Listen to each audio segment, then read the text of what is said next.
Hello everyone. Today we'll start our session about prostate cancer part 3. We will speak about screening for prostate cancer. Over 90% of the prostate cancer detected by screening are organ defined. Screening means that testing is done in asymptomatic patients to detect cancer at an earlier point in the time. BSA detect more organ-confined cancer than digital rectal examination. So the BSA is more specific for organ-confined cancers. When used together, BSA and digital rectal examination more cancer than digital rectal examination alone. Cancer detected by BSA are more likely to be organ confined and less likely to be metastatic. Okay, therefore, screening with BSA detect prostate cancer at an early stage. BSA elevation typically occur 6 to 13 years before prostate cancer cause symptoms. So the BSA elevation, it is a good prognosis if we find it elevated. That means typically occur 6 to 13 years before prostate cancer cause symptoms. So is prostate cancer screening beneficial? Screening for prostate cancer is controversial because of disagreement regarding the balance between its benefit and harm. The harm over the diagnosis. Here, some prostate cancer do not cause morbidity or mortality, even when they are untreated. They are clinically insignificant. In the other words, an insignificantly cancer is unlikely to cause harm in patients' lifetime, even if the cancer remains undiagnosed. Overdiagnosed means that a man is diagnosed with insignificant cancer. Current estimates suggest that the overdiagnosed typically occur in 23 to 50% of all prostate cancer cases. Older age increases the risk of overdiagnosis. Overtreatment. When overdiagnosis occurs, the patient may be subjected to unnecessary tests, example prostate biopsy, unnecessary treatment, and added morbidity, example treatment related to side effects. Increased psychological stress from cancer test and treatment. Increased medical cost. The benefit of screening results in diagnosis of the cancer at the lower stage and grades, reduce the risk of developing metastatic cancer, and reduce the risk of dying from the cancer, from prostate cancer. The 2013 Prostate Cancer World Congress consequences concludes that for men age of 50 to 69, level 1 evidence demonstrates that the BSA testing reduces the prostate cancer specific mortality and the incidence of the metastatic prostate cancer. Randomized study indicate that the screening for prostate cancer can reduce the relative risk of dying from prostate by approximately 30%. Screening does not reduce all cause mortality. The remain screening trial and their findings are discussed here. Note that the study do not provide adequate information for groups that were underrepresented, such men with non-white ethnicity and age less than 50 to 55 or family history of prostate cancer. Thus, we have BELCODE as a prostate, lung, colorectal, ovarian cancer screening trial in 76,683 men at age of 55 to 74 in the United States were randomized to routine screening, annual PSA and direct examination, or to usual care control group in which patients could elect to undergo screening. After 15 years, the risk of death from prostate cancer was similar between the groups. So problem with this study, load-based testing was very common in the usual care control groups, 86% underwent at least one PSA and 46 underwent annual PSA testing. This contamination of control group likely diluted any advantage from screening. When the data were adjusted to the account for contamination of the control group, screening reduced the relative risk of death from prostate cancer by 27 to 32%. Approximately 44% of the men in the trial underwent PSA testing before enrolling in the study. This pre-study screening may have buggered cancer from the study population and alert the result of the trials. Only 30 to 40% of the men with an abnormal PSA underwent prostate biopsy. This trial compared organized screening to opportunistic screening. It did not compare screening to not screening.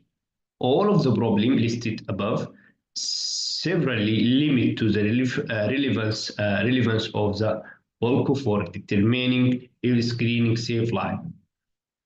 The IRST and Gottbock trial are more methodologically sound and have fewer shortcomings. Therefore, they are more germane for determining if screening saves lives.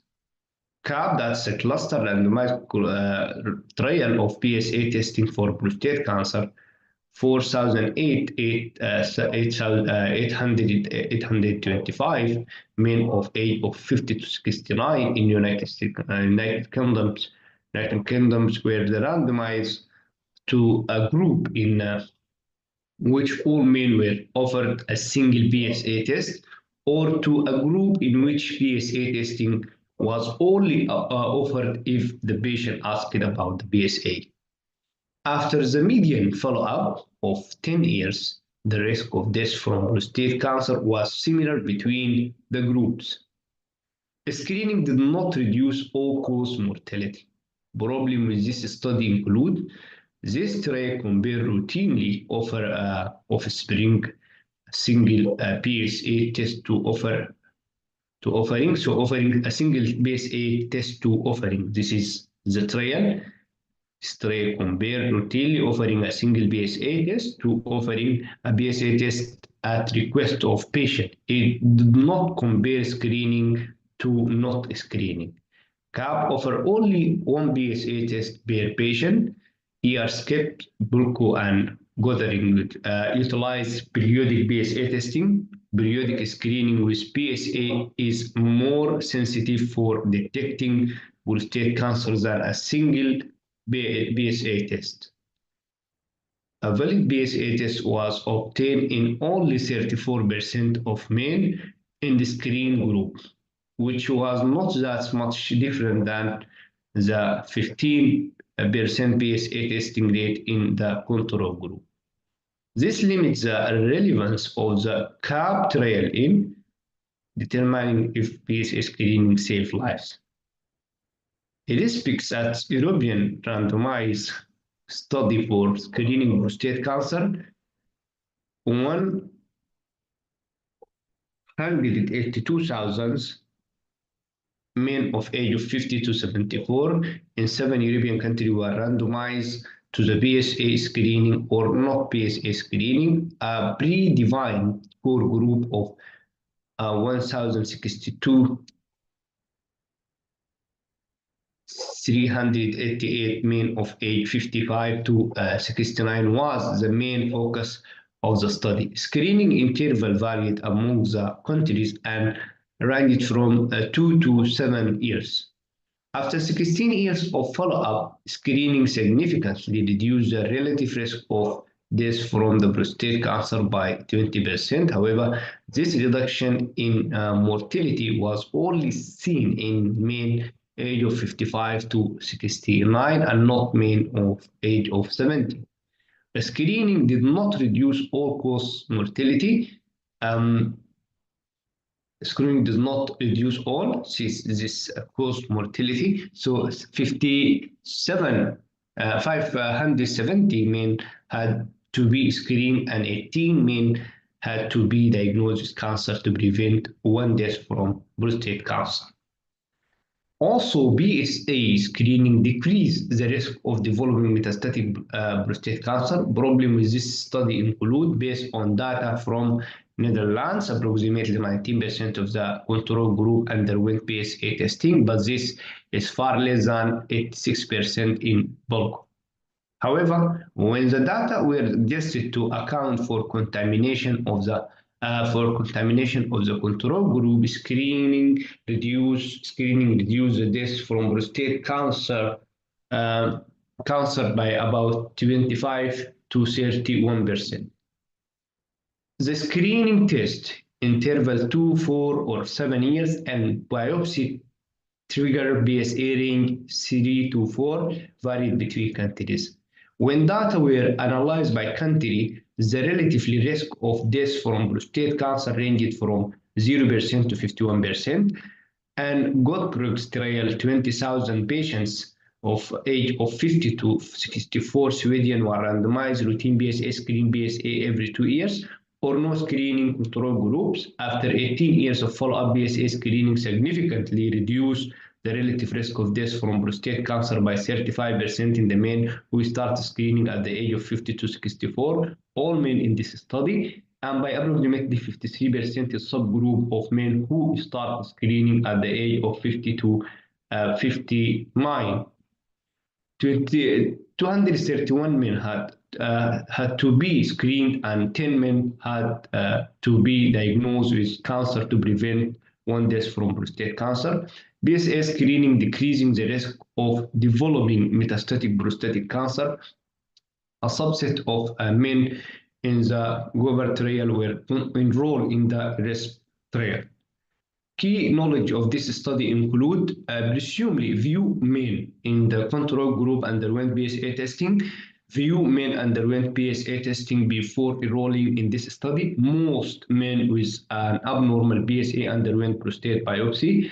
And this is the comparison of screening trial contamination and compliance. As you see, this is the trial, and this is a relative reduction in PC mortality.